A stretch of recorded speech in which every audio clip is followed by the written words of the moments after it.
One thing I want to ask about is you wrote a play. Yes. Called Gangster Planet. I've written a couple of plays. Yeah, you're so prolific. Really, it's the. Well, yeah. Literally, I mean, there's so many things that you've done. I wrote a great play about the LA riots. Yeah. Which I was a part of.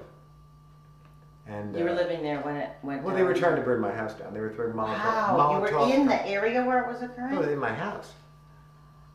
And they were throwing Molotov cocktails at the foundations, at the pile. Why were you still in the house? Because it happened very quickly. It wasn't like they don't prepare you. We're having a riot. Really? Yeah. So like you were trapped in your own house and you couldn't escape, and there were people with Molotov cocktails standing outside your house. God, what part of Beverly Hills do you live in?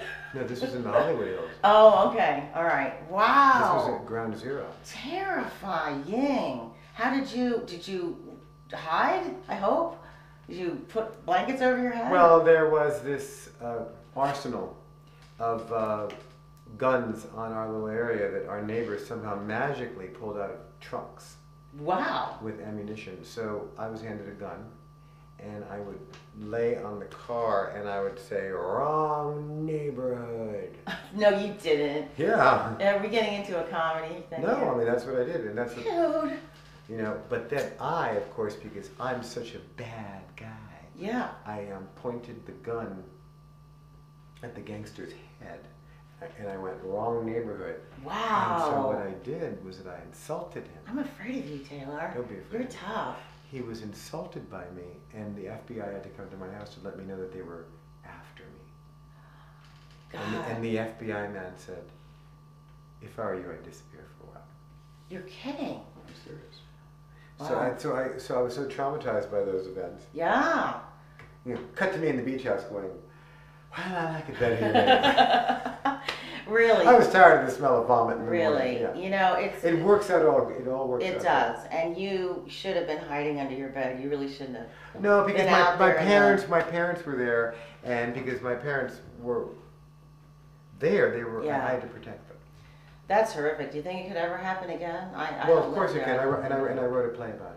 Okay, and that's Gangster Planet. What do you do when you have a piece like that? You run it for a while, and then when you fulfilled it, you move on to the next thing. I mean, it seems like you're writing all. Yeah, my new play that I just finished is called Le Canard Gris.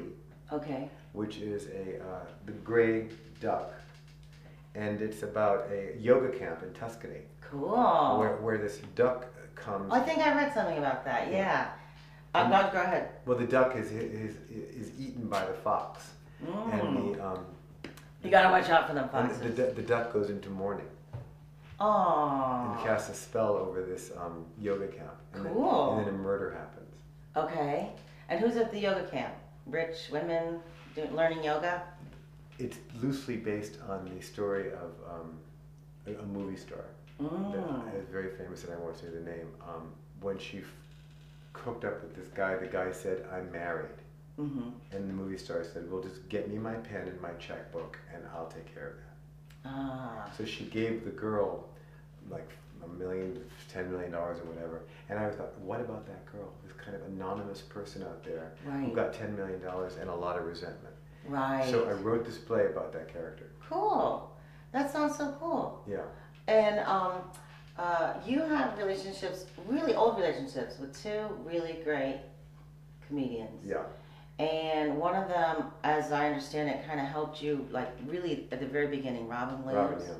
Yeah, how did that come about? Robin was just on the beach at Venice when I was performing. I was a street performer when I was a teenager. Yeah. Wow. And I would perform at the LA Connection on the street. Wow.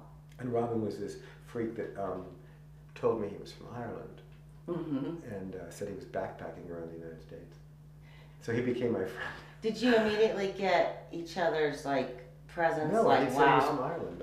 He said he was from Ireland, and I thought he's a backpacker, so I should be extra nice to him. Interesting, entertaining angels, and then we became friends, and then we started performing together. And then he was very insistent that I explore stand-up comedy, so Robin definitely drove me to the Westwood Comedy Store and stood there and watched me go on. Aww. He was very sweet and kind. That's nice. He walked you through it. Yeah.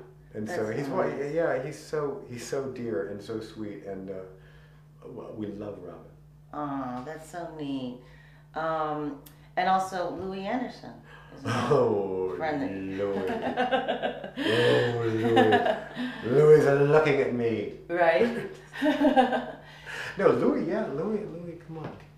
Louis and I and Dice did the La Jolla comedy. Andrew Dice Clay? Yeah, it was the three of us. Wow. It was That's an me interesting opening, combo. Louis in the middle, and then Dice closing, and the three of us. Wow. The three of us Uh-huh. drove to La Jolla, and I mean it was like, you know, come on, the three of us, and in one vehicle. in one vehicle, and yeah. and but we had such a good time. We had such a good time. That's neat. And we told ghost stories and scared each other because the comedy store was so unbelievably haunted. Really? Oh yeah, pennies would fly through the air. Whoa, cool. And, I mean, if we were doing this at the backstage of the comedy store, the glass would shatter. Really? Yes. Ooh, I'd love to see that. But it will not happen now.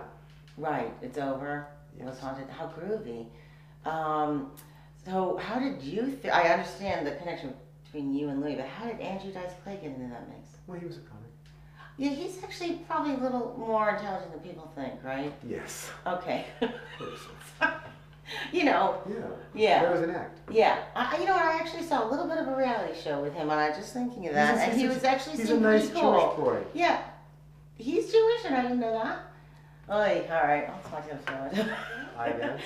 And Do I you sang. sing? You know, I could sell a song. I bet. Oh, of course you can.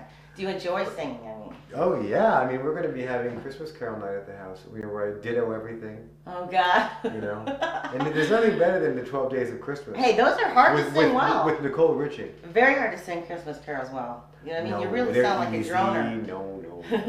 Anybody can sing. You have to commit to the note. Right. Okay. You're a music teacher. Well, that's groovy. And you dance too? Do you Latin Well, I mean, dance? I'm the kind of person when Roomba? I dance, I'm like looking at my watch. Really?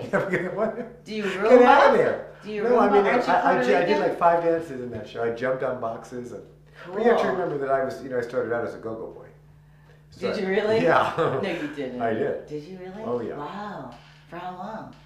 Well, I believe it or not, I was the only one to like to quit and then get hired back. You quit in a fury, right? I didn't quit. I was just like, I moved on. Yeah. And then I went back to the Whiskey a Go-Go, and then I got another show, and then I ended up as a go-go boy in the Tubes. Uh-huh. The Tubes group, you know, a rock group, and we were performing at the Pantages Theater. All right, here. Yeah. Is there any footage of this? Any photos? I'm sure there is. Because what they did at the incredible. Pantage Theater, which is where, you know, where they had the Oscars, in the middle of the show, the lights come up, and these men with 16mm guns come down and they're like, everybody get up. And it was real. It was, people thought it was scary. I mean, they thought it was a terror. I mean, they can't believe that the Naivete, and they were the Symbionese Liberation Army. The whole it was during the Patty Hearst time. Right. I was like, you know, I was very young, and I was one of the people that they pulled out of the stage. Out of Oh the my audience. God, what were you wearing? I was wearing. Like purple and white? No, I was wearing army pants. Little shorts that go up to No, there, like on Reno 911? I was wearing army painter's pants. Oh, okay. And I looked just like a regular guy. Oh, okay. And then, as you know, they're walking me down. They're like, we won't kill him. And they have the How gun. do you get into these I things? know, and all of a How sudden do these things find pushing you? too hard. Oh, they're pushing too hard on me. Did not. Yeah. And then they throw me in a cage. I'm like, I'm right back where I started from. Get me out of this cage. Did you get any applause? I Yeah. hope. Oh, yeah. You deserve it. That's wild. It's so wild. I pictured you in very sexy go-go gear, so I'm glad you were not humiliated. No. Okay.